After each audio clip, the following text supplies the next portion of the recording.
Hi Virgo, it's Jen here with tarotspirit.net, and I'm doing your October 2016 monthly tarot reading. Thanks for joining me. Oops. So I'm going to do categories this month, a category for work, a category for home, and a category for relationships.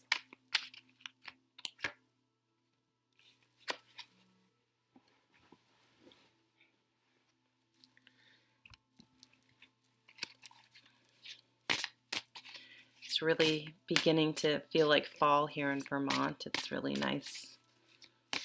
The leaves are starting to change and I like it. I hope we get some snow this winter though. We didn't have any, we had pretty much no snow last winter and the lake was extremely low, so I hope for everyone's sake we get some snow. I just did Gemini and they got the star card in the exact same place. They also have the Seven of Pentacles, but up in the other category. So I don't know if you guys have any connection or any placements in Gemini. You may want to check that out. The wheel's been coming up a lot in these readings. And it's come up in that same place several times. Too many. That's too many to put out.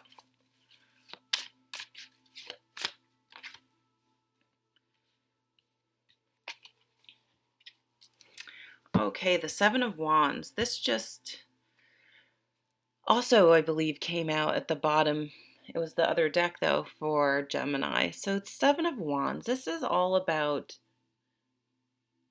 standing up for yourself in a constructive way. So standing up for yourself without getting defensive, without someone making you feel threatened, or it's about giving away your power. That's a strong theme for me in the last few days that's been coming up over and over again. So I'll use the example I used with Gemini. If someone sends you an email at work, for example, and asking you to clarify something when you went out of your way to spend half an hour crafting this email so that it was very, very clear. And so this person's emails you and you just they clearly didn't read the email. If they had just taken the time and now here I am having to. So here's a couple ways you can deal with that, right? You can think, this asshole never reads my emails, and you can forward back the other email, which I probably would anyway, but and be like, please read the email below and leave it at that, which probably, might sort of feel good in the moment because you're like, they're clearly an idiot that doesn't respect me and didn't read my email. Or you can just think, well, maybe my email was too long. And people don't tend to read emails. I've done the same thing myself, and just kindly explain or even give them a call on the phone and just go over it with them and not add all this backstory to something, which creates defensiveness. It's usually like a visceral reaction to, why doesn't anyone listen to me, blah, blah, blah. And it can make a situation that's really potentially an isolated, maybe they're having a bad day, maybe they're extremely busy, maybe your email wasn't as clear as you thought it was. It kind of doesn't matter, but how you react to it does. So instead of reacting defensively, you can just calmly, state your case and not add, it wasn't meant to be threatening. It wasn't meant to be, and even if it was, even if the person was nasty, you still have the choice to just simply pass the information along without you becoming caught up in that, adding all that sort of emotions and heat to the situation. And we have the Devil on the other deck. And so I feel for some of us, this is a sort of a pattern of getting defensive over things. And we may not even realize why it's happening. I know I used to work with this person who, it was kind of the same situation. Like, no matter how nicely I sent an email, I always got this block, this defensiveness, this um, resistance. And it was kind of like it was their job. Like, I had to ask them. And there was, you know what I mean? So it was just like I had trepidation every time I had to like deal with this person because they were so just defensive and um just I can't think of the word, but they just were resistant to anything and everything. So it was just so frustrating. And years later, I found, and I'm not always good at this, but I would call her on the phone. I made a point to find out about her and get to know her, and it did eventually go away. But had I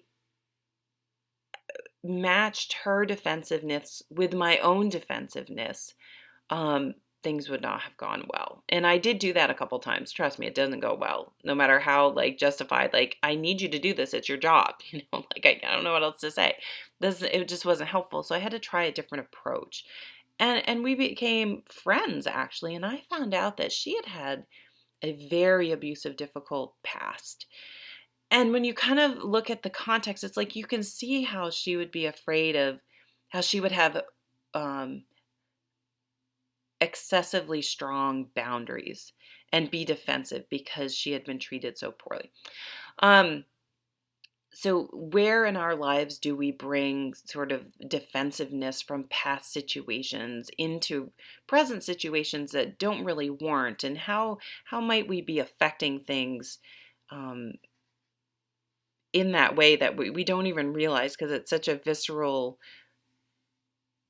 response that's ingrained in us from past situations.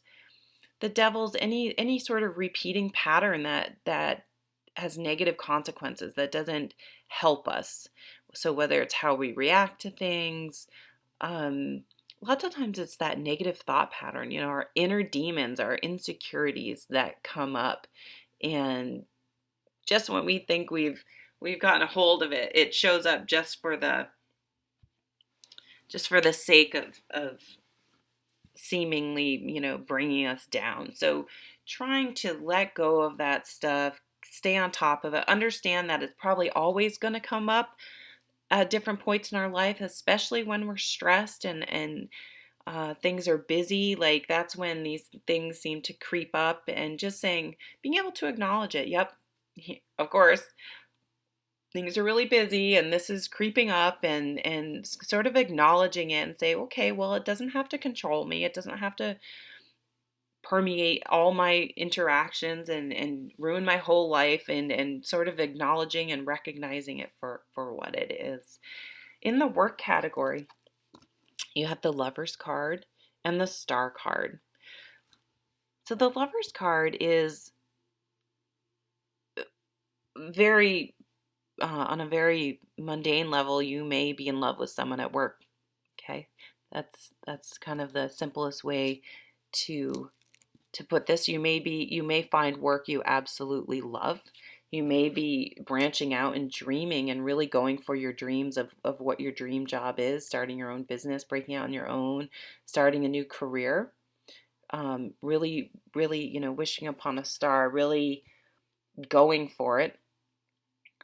Like, this card's about commitment. Like, what are your priorities? Where are you spending your time? If you say you love the job you're doing, but you're calling in sick all the time, or you procrastinate and you realize you're really just not happy, well, examine that. Then that's a good opportunity to say, well, what might make me happy? Where do I spend my time? Where am I committed to things? And maybe trying to see if you can make money in a different way, or where is my talent? What do I like spending time on? And trying to find a job that capitalizes on your strengths instead of feeling like you're at a job where all you do is stuff that you don't feel good about and is something you dislike and you don't even feel particularly successful at. So really examining your career this month and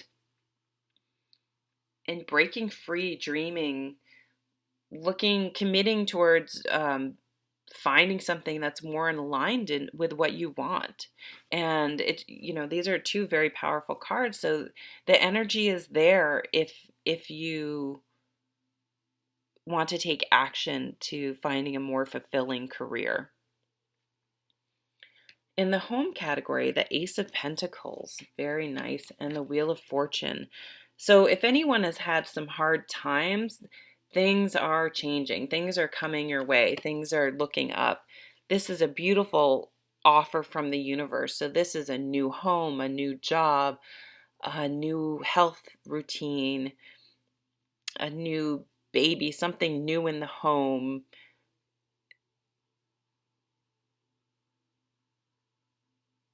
A really positive, beneficial new start, something tangible that you've wanted coming into your life. So this is something you're going to be able to see, feel, touch, a raise, more money in your bank account. Maybe you refinance your home I just did that recently, and you lower your mortgage payment. Supplement your income with something you do out of the home. All sorts of those types of things. So a very positive omen on the home front. You should be feeling, your finances should be feeling better. You should be feeling better. Your home atmosphere should be feeling much better. And if things had not been great, the Wheel of Fortune reminds us that if we can find practices, ways to keep ourselves grounded and centered, and that is going to be different for everyone. It may be running for some people, it could be meditating, it could be working in the yard, cleaning. Some people find cleaning very relaxing. I wish I had that trait. I don't.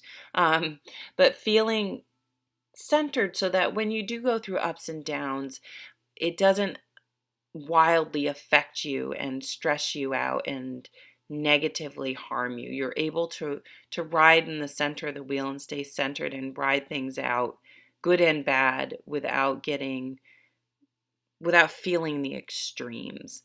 So really find that which really calms you and feeds your soul, and then you're just going to be happier and healthier. And it's amazing when you're feeling good how good things just seem to come to you more easily, because you're not all barricaded with stress and you're not as closed off, because you're not feeling as worried or that you need to protect yourself in the world.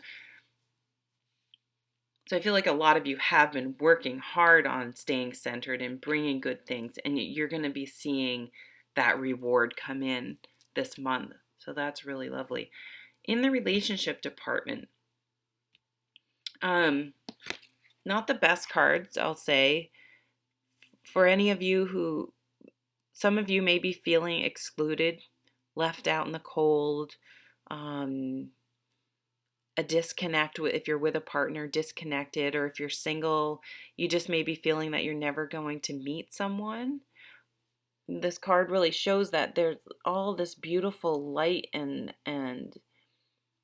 warmth and comfort and new beginnings and enlightenment and everything that's good. That sun, the sun is just right on the other side of this card, but she has her eyes. She doesn't want to see. She just is kind of stuck in a negative pattern. That goes back to that Devil card.